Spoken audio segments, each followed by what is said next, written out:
People love to know the nitty gritty of sales, what happened, how it happened. We're going to talk about Sturdee Prd 2 bedroom, incredible price for a 2 bedroom unit, and who bought it. Stay tuned.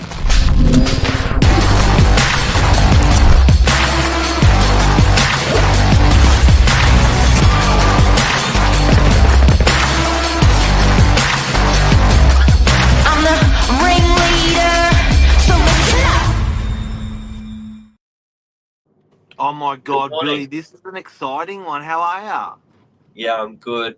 As you said, everyone loves to know the sort of the intricacies of a sale. I think this is Yeah. the best thing to do as well. If you're considering buying or selling in a suburb, study the recent sales, study the growth of these properties. There's no better way to look at a suburb, handpick at random 10 properties, and if they've all made money, I think you can feel good about a suburb knowing that you're buying a good investment.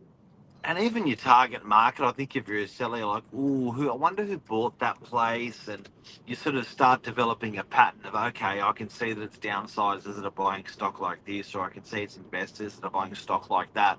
So it's nice to know your target market. Yeah, so we're going to share the intricacies of a property today. Now, I'm going to put a little share screen in place so you can have a look here. Been a while, Billy Bob. It's been a while since you've shared a screen. Yeah, feels good to be back. Now, this was a very unique apartment in DY. It was like a house. It's a house-like alternative, ground floor, courtyard, and a bit of garden. 187 square meters on title, 172 square meters without the parking. And How much internal? it didn't actually say on the strata plan, but it was about half. It was about 90 square meters internal. Little fella. Yeah, well, for DY, that's about 10-15% bigger than normal. Yep. But you got to remember here, guys, we sold this for $1.57 million. This is DY's most expensive price point for a 2 bedroom. Anything over the 1.5 threshold is certainly moving into, townhouse territory. And if you go further back from the ridges, yeah. you can buy a 3-bed or a small house. So yeah, solid. it's a pretty sort of you're the upper echelon. You're a pretty cool cat if you're buying something like this. Beautiful courtyard, big living, sort of kitchen, dining, all open plan. The owners have spent a lot of money here, since moving. They've done new paint, new floor. They've done some paneling on the sort of skirting around the property, lighting, the deck. Kitchen. They were very stylish, Billy. They were very stylish. I thought the owner's renovation was super smart. They didn't spend too much, but they just got everything looking really swanky. It felt really nice when you're inside. So it goes to show you don't have to do brand new kitchens and brand new bathrooms to get that polished feel. Yeah, this is a good example. Mirror, vanity, brass tapware, handles, toilet. That paneling you see behind the mirror, really clever, making sure all the grout was nice and clean, but they missed the expensive stuff. They didn't redo plumbing and they didn't touch waterproofing. Super cost effective. Tiling they left, yeah, it was smart. Even the laundry, I think this photo, no agent would normally take a photo of the laundry, but the reason we did in this case is because they just put a splashback on. They put a nice bench in, and instead of the old rust sinks that always look a little bit worse for wear, they've just gone on top and basically done like an overlay, like a sink in a sink. Really clever. These guys are clever. And there's your and a dog of the model. Yeah, that's right. So yes, it was on the market actually a lot longer than the average in DY, about 70 days in total. Talk to us. Why is that the case, Mark? You know what's interesting? It's interesting when you look at them. So how many people were came through in those days? It was a big campaign, and you got agent box there. I can pull it as you're talking. You keep going. Yeah, so you're looking at like it's a huge, like a long campaign. So 70 days, what, almost sort of 2.5 months. and the owners were just solid on what they needed to achieve. And they were like, you know what? If we can get that, we can do that. If we don't get that, that's cool.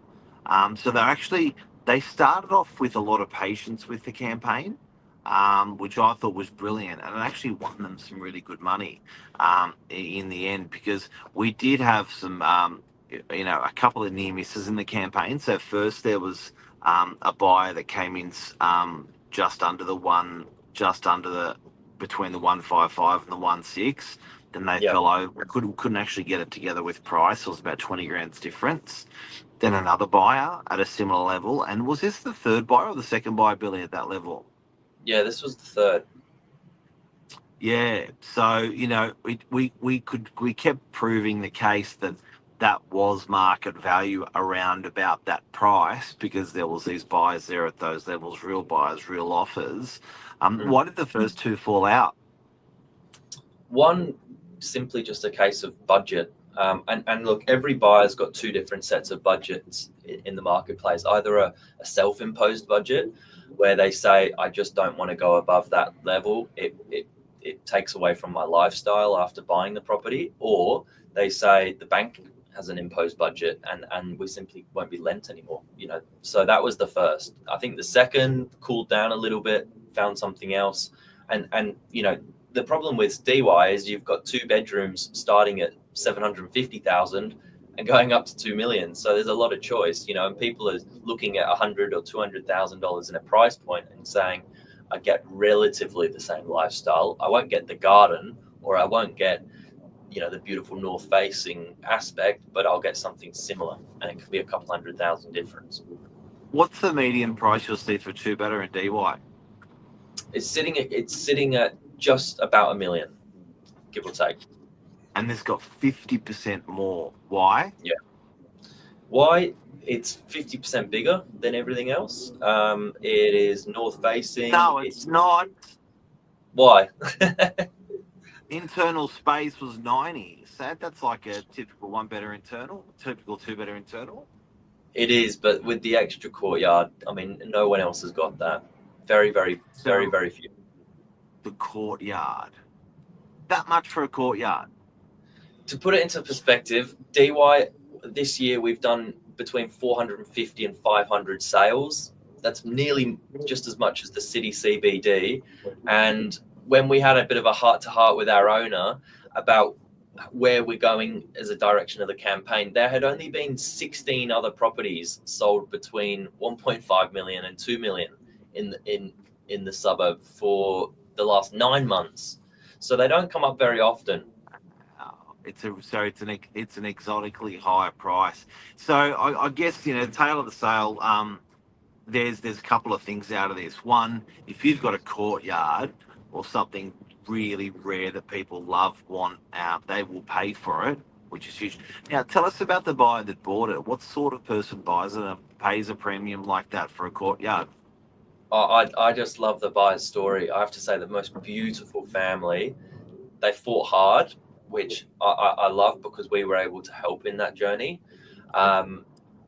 Downsizing from sort of the Neutral Bay, Mossman area, and just wanting a really good lifestyle, close to the beach. And they're going to love it. It's going to suit their needs so well. They're close to the shops, close to the beach. They Coming can get from an transport apartment or a house? into the city. I think something in between, something halfway in between. Yeah. We are getting a lot of people like that, Billy. We're getting a lot of people from sort of heading north. So they're either eastern suburbs, sort of that, Darling, Rose Bay, Bellevue Hill, Bondi sort of peeps.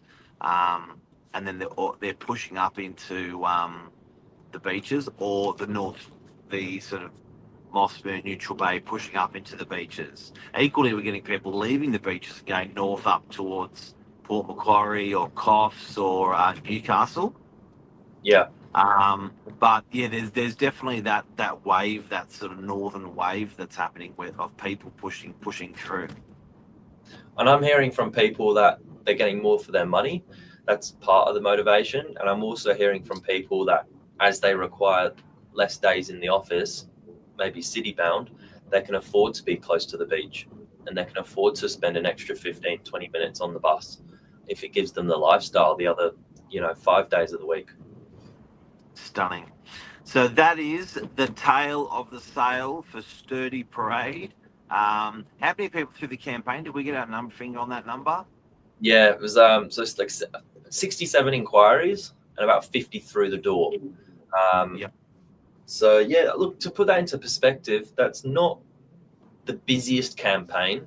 No. This price point is I think quite so, an yeah. astute buyer. It's certainly not entry level. It's certainly No. not for every downsizer. There was still some stairs going down to parking. So there was, although it had like a lift in the building, it wasn't servicing this apartment. And